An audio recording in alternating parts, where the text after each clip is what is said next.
हिंदू धर्मात ऋतूनुसार मराठी महिन्यांनाही अधिक महत्त्व देण्यात आलेले आहे.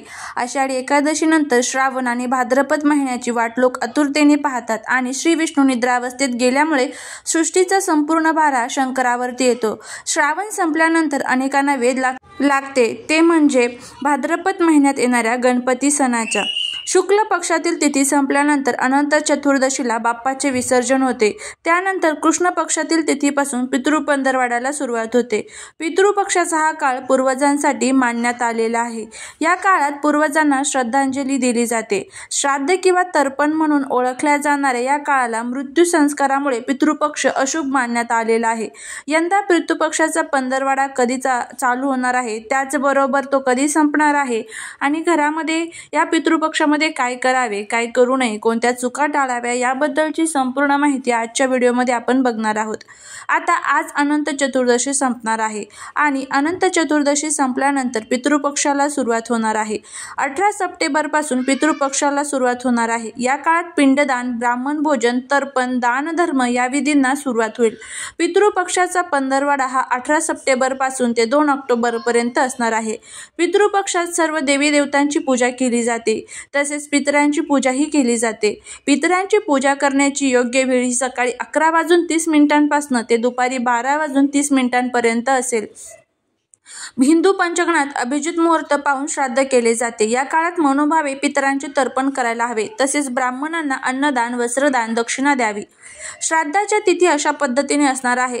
17 सप्टेंबरला मंगळवारी पौर्णिमा श्राद्ध आहे. 18 सप्टेंबरला बुधवार प्रतिपदा श्राद्ध, 19 सप्टेंबर गुरुवार द्वितीय श्राद्ध, 20 सप्टेंबर शुक्रवार तृतीय श्राद्ध, 21 सप्टेंबर शनिवार चतुर्थी श्राद्ध, 22 सप्टेंबर सोमवार पंचमी श्राद्ध, 23 सप्टेंबर सोमवार षष्ठी सप्तमी श्राद्ध, 24 सप्टेंबर अष्टमी श्राद्ध, 25 सप्टेंबर नवमी श्राद्ध, 26 सप्टेंबर दशमी, 27 सप्टेंबर एकादशी तिथी, 29 सप्टेंबर द्वादशी तिथी, 30 सप्टेंबर त्रयोदशी, 1 ऑक्टोबर चतुर्दशी आणि 2 ऑक्टोबरला सर्व पितृ अमावस्या. तर अशा पद्धतीने 2 ऑक्टोबरला पितृपंधरवडा हा संपणार आहे.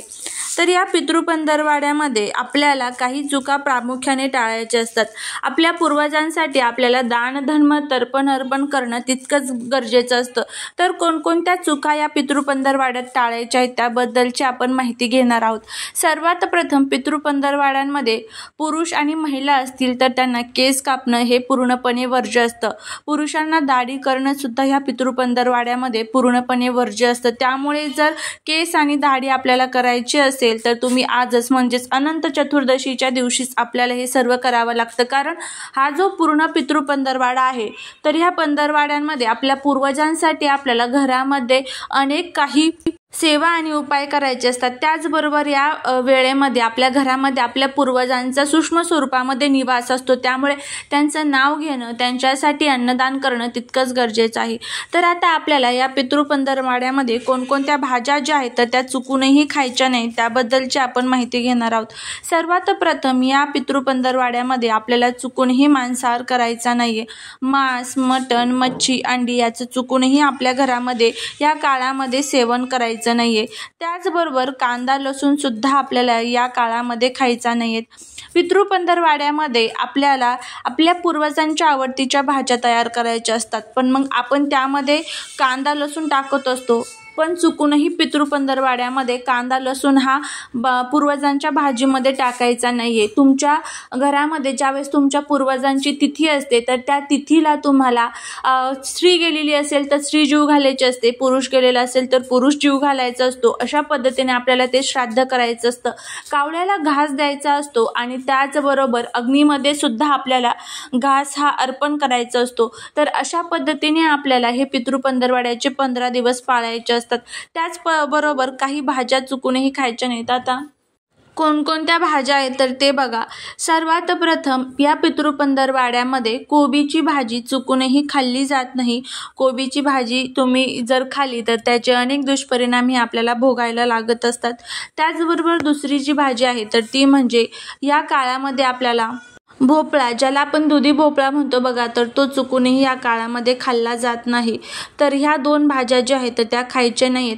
त्याचबरोबर जर कडधान्य असतं तर त्या कडधान्यामध्ये आपल्याला काळे जे हरभरे असतात बघा, तर ते हरभरे आपल्याला खायचे नाही आहेत. त्याचबरोबर मसुराची डाळसुद्धा आपल्याला या पितृपंधरवड्यामध्ये खायला चालत नाही. तर हे 2 पदार्थ आपल्याला खायचे नाही आहेत.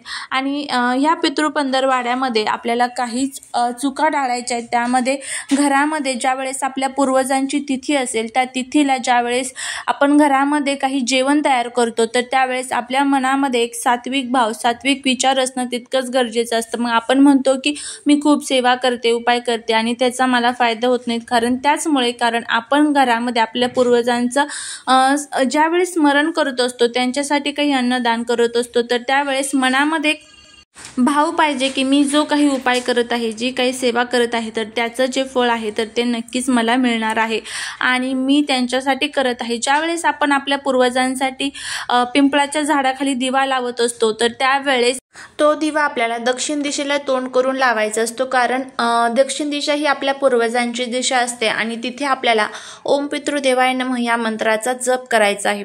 त्याच्यानंतर आपल्याला या पितृपक्षामध्ये आपल्या आजूबाजूला जर कुठे आपल्याला गाय, कावळा, कुत्रा हे जर प्राणी दिसले, तर आपल्याला त्यांना काही ना काही खायला द्यायचं आहे. मग चपाती असेल, ती चपाती तुम्ही त्यांना खाण्यासाठी देऊ शकता. थोडासा तुमच्याकडे दही भात असेल तर तो खाण्यासाठी देऊ शकता. गूळ चपाती, खीर चपाती हे तुम्ही त्यांना खाण्यासाठी देऊ शकता. कारण आपले पूर्वज हे ज्या वेळेस पृथ्वीवरती येतात, तर त्या याच मुक्या जनावरांच्या स्वरूपामध्ये आपल्या आजूबाजूला येत असतात. त्यामुळे रोज तुम्हाला शक्य झालं तर रोज तुम्ही देऊ शकता, पण रोज नाही शक्य तर तुमच्या पूर्वजांच्या तिथीला तरी तुम्हाला या मुक्या जनावरांना काही ना काही अन्न खायला द्यायचं आहे. त्याच्यानंतर तुमच्या आजूबाजूचं जर कुठे ब्राह्मण असेल तर ब्राह्मणांना तुम्हाला अन्नदान, वस्त्रदान करायचं आहे. यथाशक्ती तुम्ही पैशांचंही दान करू शकता. गरजू लोकांची तुम्हाला मदत करायची आहे. तुमच्या आजूबाजूला जिथे कुठे गरजू लोक, गरीब लोक तुम्हाला दिसत आहेत की त्यांच्याकडे एक वेळचं जेवायला सुद्धा नाही आहे, तर अशा लोकांची तुम्हाला मदत करायची आहे. त्यानंतर आपल्याला या पक्षामध्ये आपल्या घरामध्ये आपल्या पूर्वजांचं स्मरण करायचं आहे. तुमच्या घरामध्ये दक्षिण दिशेला तोंड करून तिथे एक दिवा लावायचा आहे. दक्षिण दिशेलाच त्याची वात करायची आणि भगवद्गीतेतील 7व्या अध्यायाचं पठण करायचं आहे. पितृपक्षामध्ये तुम्हाला रोज भगवद्गीतेतील जर तुम्ही 7व्या अध्यायाचं पठण केलं, पितृस्तोत्रमचं पठण केलं, पितृकवचचं जर पठण केलं, तर कितीही प्रखर पितृदोष असू द्या, त्या दोषातून आपली सुटका होत असते. तर नक्की हे सर्व उपाय आपल्याला ह्या पितृपक्षामध्ये करायचे असतात. घरामध्ये जर पितृदोष असेल तर लग्न जमण्यामध्ये अनेक अडचणी येतात. कोणत्याच कामात यश येत नाही. तुम्ही व्यापार म्हणा, व्यवसाय म्हणा, नोकरी म्हणा, शेती म्हणा, कधीच कोणत्याच कामात यश येत नाही, कारण हे पितृदोष आपल्याला कोणत्याच कामात यश मिळवून देत नाही. त्यामुळे पितरांची सेवा करणं, त्यांच्यासाठी दानधर्म, तर्पण, पिंडदान करणं तितकंच महत्त्वाचं आहे. तर या सर्व गोष्टी तुम्हाला नक्की करायच्या आहेत. श्री स्वामी समर्थ.